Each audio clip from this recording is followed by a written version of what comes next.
இவருக்கு போய் நம்ம படத்தோட லைன் பிடிச்சிருக்கா அந்த லெவல்ல சிரிக்கிறீங்க. ஆமா சார். ஏன் வை நான் தான் சொன்னேன். இல்ல இது ஒரு ஜாலி படம், இது ஒரு ஃபேண்டசி ராம்காம். எனக்கு ஜாலி படம் பிடிக்கூடாது. பிடிச்சா சந்தோஷம் தான். சோ இல்ல ஸ்டார் மாதிரி இன்னொரு படம் போடுங்க.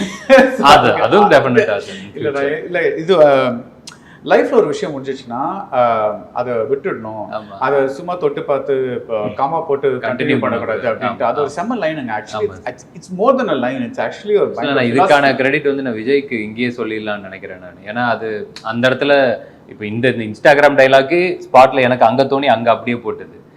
இந்த நீங்க சொல்ற இந்த கம்மா டைலாக் வந்து விஜய்கிட்ட மச்சான் இங்க ஏதோ ஒன்று சொல்லணும்டா, அதாவது அவன் அவன் அவன் விட்டு அது முடிஞ்சு போன ஒரு விஷயத்த அவன் திருப்பி ஆரம்பிக்கிறான், அதுக்கு ஏதாவது அவன் சொல்லணும்டா அப்படின்னா அவன் சிம்பிளா டப்புன்னு சொல்லிட்டான், வச்சு கம்மா ஃபுல் ஸ்டாப் இதை வச்சு சொல்லிட்டா அப்படின்னா சூப்பரா இருந்துச்சு. ஓகேடா ஓகே ஏதாண்டா அப்படின்னு